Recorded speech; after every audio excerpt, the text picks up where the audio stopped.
بسم اللہ الرحمن الرحیم۔ ناظرین کرام، ایک نئی کتاب اور ایک نئی علمی شخصیت کے تعارف کے ساتھ حاضر خدمت ہوں۔ سوال ہے کہ قرآن کریم کو گہرائی کے ساتھ سمجھنے کے لیے عربی زبان کا کون سا فن سب سے بنیادی حیثیت رکھتا ہے، اور وہ کون سا فن ہے جس کو ہمارے اکابر علماء کرام نے ام العلوم یعنی علوم کی ماں قرار دیا ہے؟ یہی وہ سوالات ہیں جو ہمیں علم صرف کی اہمیت کی طرف متوجہ کرتے ہیں۔ زیر نظر کتاب ارشاد الصیغہ اردو شرح علم الصیغہ، ممتاز استاذ حدیث استاذ نحو الصرف حضرت مولانا رشید احمد سواتی صاحب کی ایک نہایت مفید اور محنت طلب علمی کاوش ہے۔ استاد محترم مولانا رشید احمد سواتی صاحب نے ابتدائی تعلیم سے لے کر دور حدیث تک کی تعلیم جامعہ بن نوریہ عالمیہ کراچی میں حاصل کی۔ دوران تعلیم آپ اپنے ساتھی طلباء میں ایک ذہین، فتین اور ایک انتہائی محنتی طالب علم کے طور پر معروف رہے۔ علم الصرف والنحو آپ نے اپنے وقت کے جید اساتذہ کرام حضرت مولانا محمد اسلم شیخ پوری شہید رحمہ اللہ اور شیخ الحدیث حضرت مولانا عبدالحمید غوری صاحب سے حاصل کیا۔ درس نظامی سے فراغت کے فوراً بعد جامعہ کے اکابر اساتذہ نے آپ کی خداداد صلاحیتوں اور محنت کو دیکھتے ہوئے آپ کو تدریس کی طرف متوجہ کیا۔ چنانچہ آپ نے اپنے اساتذہ کرام کے حکم کو بجا لاتے ہوئے اسی جامعہ یعنی جامعہ بن نوریہ عالمیہ سائٹ کراچی میں تدریس کا آغاز کیا، اور گزشتہ 2 دہائیوں سے زائد عرصے سے صرف نحو اور حدیث کی تدریس میں مصروف ہیں۔ جن طلباء نے استاد محترم سے پڑھا ہے وہ بخوبی جانتے ہیں کہ مولانا کا انداز تدریس غیر ضروری طوالت سے پاک، نہایت رواں، علمی اور دل نشین ہے۔ مشکل سے مشکل عبارت کو اس طرح حل کر کے طالب علم کو گھول کر پلاتے ہیں کہ بظاہر دشوار اور پیچیدہ مسئلہ بھی نہایت آسان محسوس ہونے لگتا ہے۔ ویسے علم الصرف کے بارے میں مشہور ہے کہ یہ ذرا خشک فن ہے۔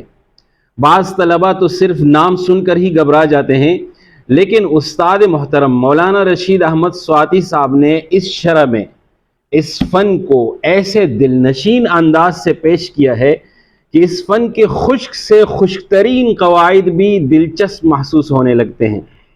جیسے کہ آپ کے علم میں ہے کہ اصل کتاب علم الصیغہ فارسی زبان میں لکھی گئی، ایک معروف اور عرصہ دراز سے مدارس میں پڑھائی جانے والی کتاب ہے، لیکن آج فارسی زبان پہلے جیسے عام نہیں رہی، چنانچہ بہت سے طلباء متن سمجھنے میں دشواری محسوس کرتے ہیں۔ مولانا رشید احمد سواتی صاحب نے اس مشکل کو محسوس کیا اور ایک ایسی شرح لکھی جسے پڑھتے ہوئے بار بار محسوس ہوتا ہے کہ ایک تجربہ کار استاد آپ کے ساتھ بیٹھا کتاب سمجھا رہا ہے۔ اس کتاب میں فارسی عبارت کا سلیس اردو ترجمہ، قواعد کی آسان تشریح، مشکل اصطلاحات کی وضاحت، جگہ جگہ علمی نکات و فوائد، پیچیدہ تصاریف اور تعلیلات کا حل، اور خاص طور پر افادات جیسے اہم باب کی بہترین توضیح اس کتاب کو عام شروحات سے ممتاز بناتی ہے۔ مجھے اس کتاب کی ایک بات بہت پسند آئی کہ مصنف صاحب صرف یہ کتاب نہیں سمجھاتے بلکہ طالب علم کی ذہنی الجھنوں کو بھی سامنے رکھتے ہیں۔ جہاں سوال پیدا ہو سکتا ہے، جہاں کوئی اشکال آ سکتا ہے، وہاں وضاحت اور جواب موجود ہے۔ ایک لمحے کے لیے سوچتے ہیں کہ اگر ایک ذہین اور فتین استاد علم الصرف جیسے فن کو 22 سال سے پڑھا رہا ہو، ہزاروں طلباء کو اس فن سے آشنا کر چکا ہو، اور پھر اپنے 22 سالہ تدریسی تجربات کو نچوڑ کر ایک کتاب میں سمو دے، تو سوچئے کہ وہ کتاب کیسے ہوگی۔ میری رائے میں ارشاد الصیغہ اسی سوال کا بہترین جواب ہے۔ یہ صرف ایک شرح نہیں بلکہ ایک کامیاب مدرس کے 22 سالہ تدریسی تجربے کا نچوڑ ہے۔ یہی وجہ ہے کہ کتاب پڑھتے ہوئے محسوس ہوتا ہے کہ مصنف استاد محترم مولانا رشید احمد صاحب صرف علم الصرف کے قواعد بیان نہیں کر رہے، بلکہ ایک استاد کی حیثیت سے، ایک رہبر کی حیثیت سے طالب علم کا ہاتھ پکڑ کر منزل تک لے جا رہے ہیں۔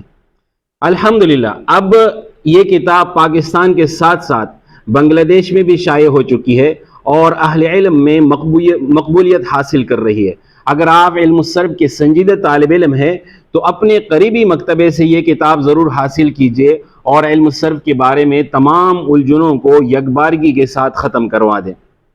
تو ناظرین محترم، آج کے لیے اتنا ہی، ملتے ہیں انشاءاللہ اگلی مجلس میں ایک نئی کتاب اور ایک نئے موضوع کے ساتھ۔ تب تک کے لیے اپنے بھائی کو اجازت دیجیے، اپنی دعاؤں میں یاد رکھیے گا۔ اللہ حافظ۔